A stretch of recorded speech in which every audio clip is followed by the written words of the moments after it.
दोस्तों, ये आज का FTS4 और मैं आज इसका डिटेल एनालिसिस करने वाला हूँ कि इस बार मॉक टेस्ट में मेरा कितना स्कोर बन रहा है, मैंने कौन कौन सी मिस्टेक्स की हैं या फिर मेरे मॉक टेस्ट करने का क्या स्ट्रेटजी रही थी। तो चलिए देखते हैं। आज के पेपर की शुरुआत मैंने अपने लास्ट पेज से की थी और फर्स्ट पेज पे आ गया था।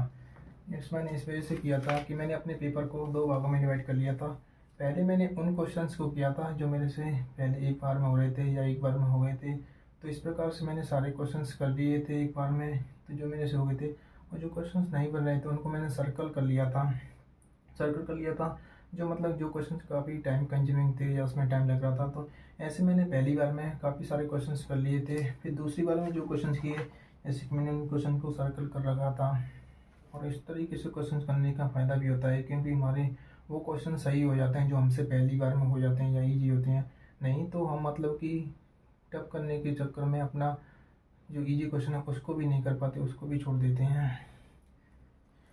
तो इस प्रकार मैंने अपने पेपर को दो भागों में डिवाइड करके पूरा सॉल्व कर लिया था। तो फिर इस प्रकार से जो क्वेश्चंस मेरे से गलत हो गए थे, तो उन जैसे फिजिक्स में मेरे से कुछ क्वेश्चन गलत हो गए थे तो उनको मैंने हाईलाइटेड कर लिया। जैसे कि फिजिक्स में ये क्वेश्चन है एक, तो ये मेरे से क्वेश्चन गलत हो गया था, तो मैंने इसको हाईलाइटेड करके रखा है। जैसे ये क्वेश्चन आगे आएगा अगले चैप्टर में या फिर अगले टेस्ट में आएगा, तो मैं इसको पहले इसको देख लूँगा जिससे ये क्वेश्चन गलत ना हो मेरा। और ऐसे एक ये वाला क्वेश्चन था जो मेरे से गलत हो गया था, मैंने इसको हाईलाइट करके रखा है। इसके बाद इस बार की फिजिक्स थी, जो मेरे को फिजिक्स तो ईजी लगी थी, क्योंकि फिजिक्स मेरे को हर बार ईजी लगती है क्योंकि फिजिक्स का मैंने पहले से पढ़ रखा है ना, और उसके शॉर्ट नोट्स भी बना रखे हैं। तो पढ़ रखा है पहले से उसका, और फॉर्मूलेज भी याद हैं। इस एक दो बार उसको रिवाइज कर लेता हूँ ना मैं, तो वो मेरे को याद आ जाती है। इस वजह से मेरे को ईजी लगी थी वो। उसके बाद एक बार ये वाला क्वेश्चन था फिजिक्स में, ये वाला भी क्वेश्चन मेरे से आज गलत हो गया था ग्राफ का। वैसे ग्राफ के बाद में मतलब कि केमिस्ट्री, इस बार की जो केमिस्ट्री थी ना, केमिस्ट्री ये वाला चैप्टर आए थे ना, जो पोर्शन आया था सॉल्यूशन इलेक्ट्रो आया था ना, काइनेटिक्स आता है। ये वाला पोर्शन मेरे को बहुत टफ लगता था क्योंकि मैंने पढ़ा नहीं था ना, इस वजह से मेरे को ये टफ लगता था।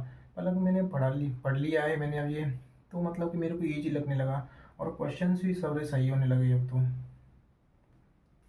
इस बार केमिस्ट्री भी बहुत आसान लगी थी मेरे को करने में। और केमिस्ट्री करने के बाद में मैं आ गया अपने बॉटनी सेक्शन पे। बॉटनी सेक्शन पे मैंने मतलब कि ये वाला क्वेश्चन किया था। ये मतलब कि ये वाला क्वेश्चन मेरे से जैसे PGR का एक क्वेश्चन गलत हो गया था ये वाला, और एक एफ सेशन पे ये क्वेश्चन गलत हो गया है। इसको मैंने हाईलाइट करके रखा है कि जैसे ये अगले चैप्टर में आएगा या अगले टेस्ट में आएगा तो मैं इसको रिवाइज कर सकता हूँ। देखिए यहाँ से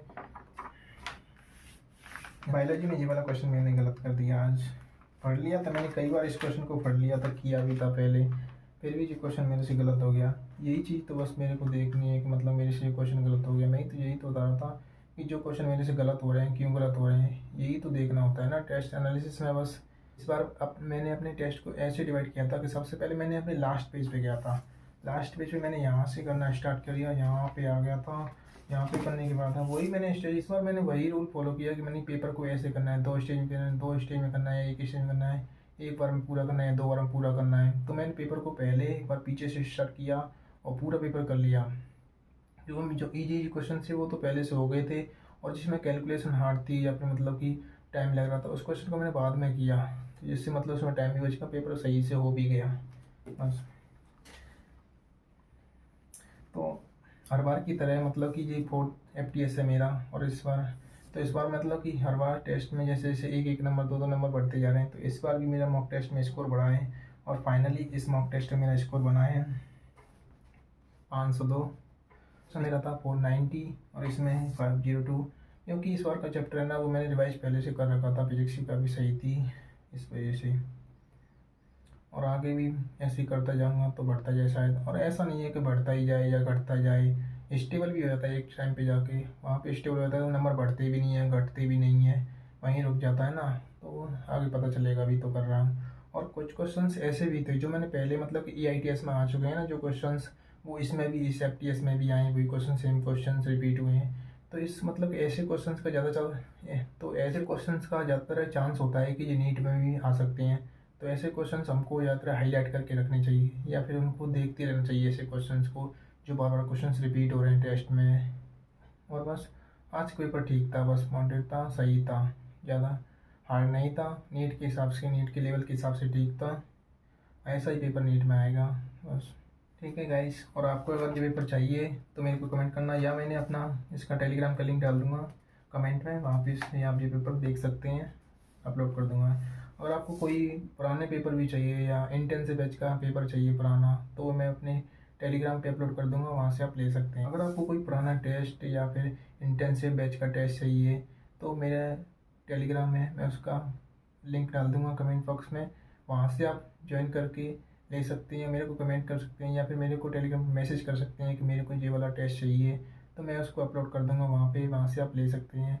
फुल मॉक टेस्ट भी मैं अपलोड कर दूँगा अपने टेलीग्राम ग्रुप पे, वहाँ पे आप ले सकते हैं, ज्वाइन कर सकते हैं। और बस आज आप ये बताना कि आपने कौन सा टेस्ट सीरीज ज्वाइन कर रखी है और आपका मॉक टेस्ट में कितना स्कोर आ रहा है, आप भी मेरे साथ शेयर करें। थैंक यू गाइस, और आज के लिए इतना ही, मिलते हैं अगली वीडियो में। Thank you, bye bye.